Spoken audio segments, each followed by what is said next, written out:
What's going on, everyone? My name is Carlos and this is my Ioniq 5, and I just want to give one final update of the year because it has gone through a lot this year with all the ICCU issues and all that jazz. So let's go ahead and pop up the trunk and let's take a look. It's all sparkly, you probably can't see it on camera, but from like all the ice that froze over. All right, so as you know, my car broke down near a highway in a dangerous corner. I basically had to get the ICCU replaced with a new ICCU, but as we all know, it is still the same ICCU product, same manufacturer, so it could go down again, but we never know what could happen. But as of now, I just want to say the car has been working perfectly fine. I've been to plenty of superchargers, Electrify America and Tesla. I've charged it on the level 2 charger at my work. So everything's working out okay. My whole ownership with this whole car is that I supercharge it. I don't have a charger at home. I don't have a level 2 charger. I don't have a level 1. Well, I have them, but I don't have them installed. So I don't do any of that. I mainly, like 90% of this, and you'll see this later in the video, I just fast charge this vehicle and that's it. As far as the coolant goes, I feel like it's pretty much been here at this level since I've owned the car. This has never gone down. It's never looked weird. It's always had the same color. So I think I'm good with the coolant. The last time I was at a dealership to get my car checked up, they didn't even mention the coolant at all. And that was at like somewhere close to 60,000 miles. They didn't even mention that at all.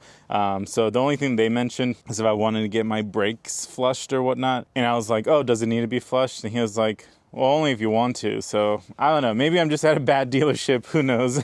But anyways, so that coolant, it's been like calling my name because I'm really worried about how much it's going to cost. I've still seen prices anywhere from $600 to $1,000 to get that completely flushed and then refilled, which is crazy to me.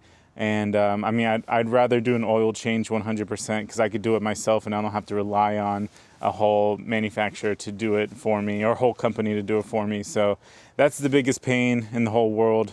And next car I get in like 10 years, I'm making sure it has nothing like that. All right, so I also get questions about my 12-volt battery. But before we get to that, I just want to show you what's in my Frunk. So of course, we have the Electron charger here. This is the portable level 1 charger. I have a funnel because I don't like to make a mess when I refill my windshield wipers.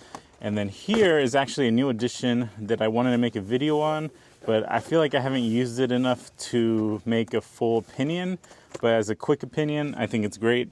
This is the Beats pill. It was on sale for $40, and so I just snatched it up. And yeah, it works great. I got this cool case with it, and I use it from time to time, but I feel like I haven't used it enough to have like a solid opinion, but like a quick opinion. I think it's wonderful. I think it's great. It connects to your phone really easily and sounds really good. So we'll go ahead. Why is this wet? Should I be concerned? Should I be concerned that's wet? It's like a random wet spot right there. I'm sure you can see it. I don't know how I feel about that. We'll leave it. We'll leave it and see. I'll check on it later. Oh, the reason I had this open because I was going to talk about the 12-volt battery. So let's go ahead and talk about it. All right, so I get a lot of questions. Number one, on how I track my 12-volt battery status and just the data. I always reply, or I try to reply as soon as I can. I have the Ohmmu battery, OHMMU, and it comes with an app, and the app is real time. So right now it's 93%. It's discharging, so obviously it's not turned on or in use. And this tells you the health of the battery. Now, I'm not super data centric, so like if I go to voltage or like power, I don't know what any of this stuff means. However, it's always been the same numbers, so I'm not worried about anything, and there's no like warning message. So I'm pretty sure it's fine. And as far as cycle count, I'm at 372 cycles of the 12-volt battery. So I've had no issues with the Ohmmu battery. I see a lot of other YouTubers use the same battery and they've had no issues. I think the first generation batteries had a lot of issues. I bought this 2 years ago. Yeah, I bought this 2 years ago. Wow, I think it was 2 years ago, or about 2 years ago. And I've never had any issues with it. And I even changed it out in my video with the ICCU. I changed it out with a different Walmart battery. Obviously that didn't fix the ICCU issue, but even after changing it out, I had no issues with the Ohmmu battery. So yeah, so the next thing I want to talk about are these tires. These are the ElectricDrive to the second power. And I love these tires. I really do. I think they're the best tires I've ever used in rain and just stopping abruptly. Like, these tires are so like quiet and perfect. I really have no complaints except the price. I think the price is awful. I believe it's like $280 per tire, so it's almost $300 per tire. But the tread is thick. The tire is quiet. I really have had no issues with this tire at all. And like I said in my short, I really want to replace them with another set of ElectricDrive 2s, but they're just so pricey. I don't make that much money. In fact, I just finished paying these off and I bought these over a year ago. So I don't want to go through that again of like getting an Affirm loan just for tires. But as you can tell, or maybe not tell, they are wearing down slowly but surely. I think a few weeks ago I made a short and said that they're at level 4. They have like little tread advice, so it'll be like 5, or it starts at 6 and then like 5, 4, 3, 2, 1 or something like that. It'll say like change at number 2. So yeah, it has this monitor thing where it tells you like when you should replace it and like where your tire's at. It's so dirty you can barely see it. But yeah, I'm at level 4. They recommend replacing it at level 2. But even at level 4, I still have like very thick tread. And according to most of you guys, I should be good until like the summertime. So I'm just gonna let them ride. I did rotate them as often as possible, basically like almost pinpoint exactly when I need to rotate them. So I took care of these, and so far they're lasting pretty good. I bought these around 56,000 miles. I'm currently almost at 90. I think I'm at 85,000 miles. So these have lasted, and I'm gonna keep using them until basically I get to level 2, and then at that point we'll see what options we have. Or maybe I win the lottery and I can afford more ElectricDrive 2 tires. But yeah, 10 out of 10, like my review for these tires, I really love them. Super quiet, super comfortable. I even read a comment where someone who doesn't have an electric car bought these tires with an ICE car, and he was like, these are the comfiest tires he's ever used. So yeah, these tires are amazing. I really highly recommend them if you can afford it. Like I said, I took out an Affirm loan and I just now paid it off. So, you know, it's not very affordable. I wish they would have at least some specials or something. I had a rebate where they gave me like $100 back, but that really didn't do anything as far as my payments. But yeah, no, 10 out of 10 tires. I really do love these tires. Possibly we'll see what happens in the future in the summer. I might replace them with the same brand. So far, Goodyear has been good to me. I don't know why I had to say it like that.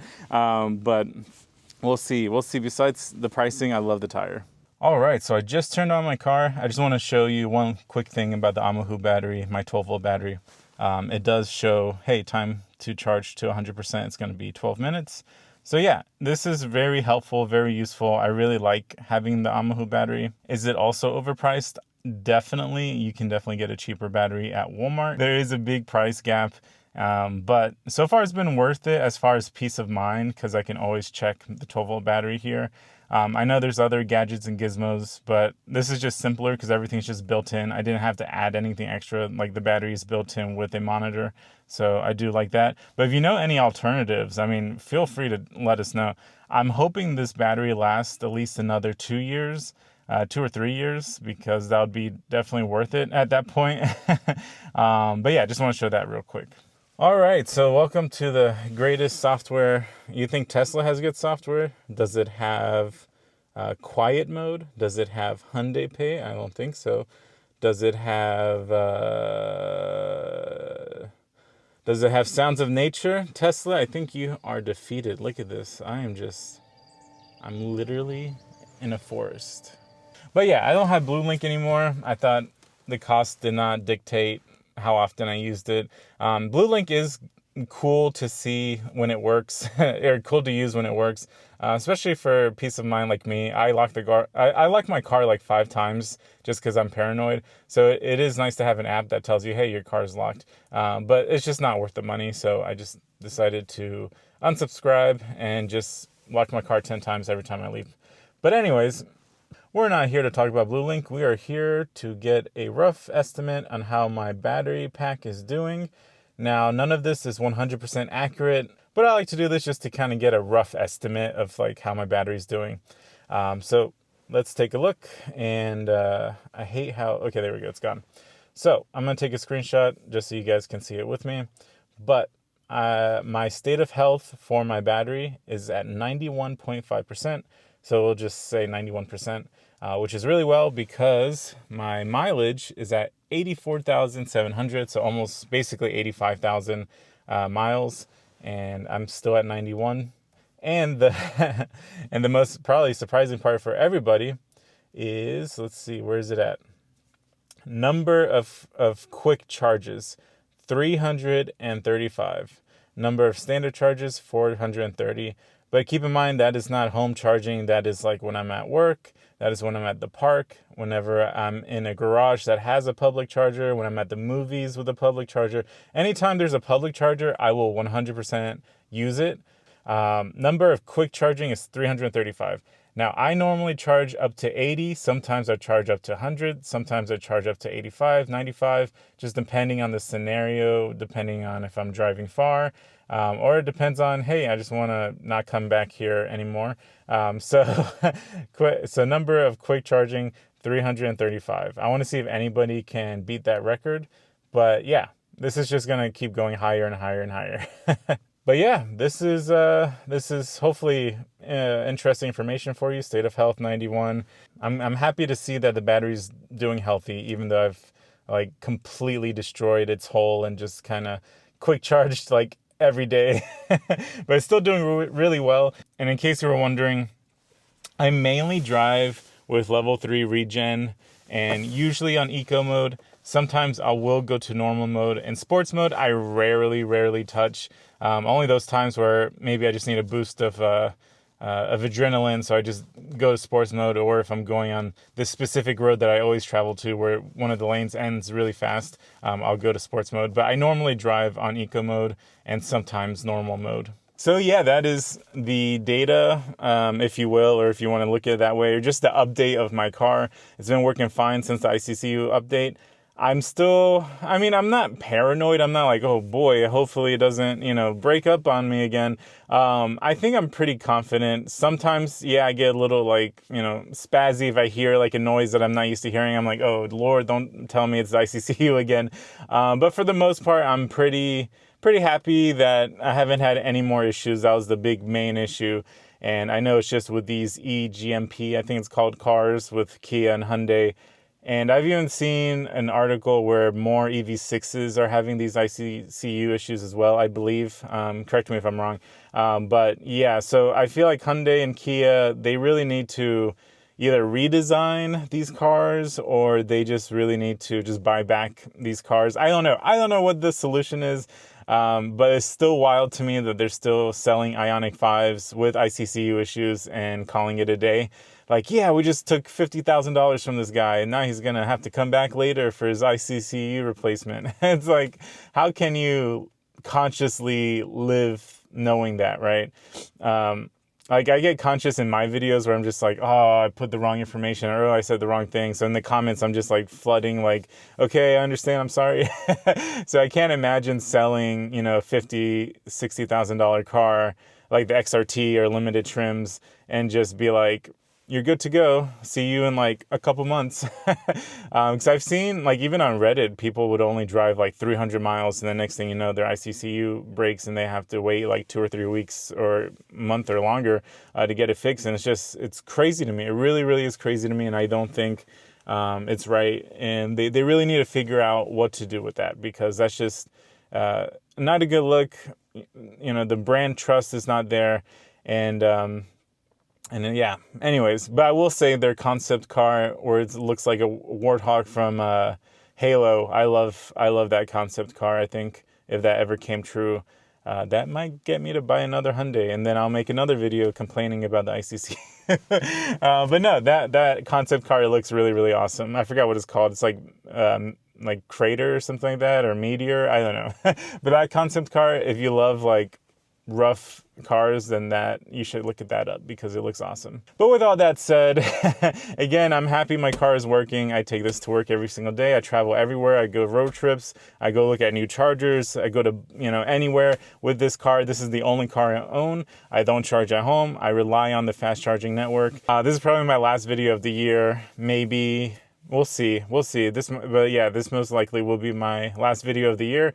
And then I have a lot of plans for next year that I wanted to do these past few weeks, but just haven't had time. So with all that said, Merry Christmas, Happy Holidays, Happy New Year. I will see you guys New Year's. And again, I always just want to show my appreciation to all of you who watch my videos, to people who comment, to people who correct me when I'm wrong. I just want to say thank you all.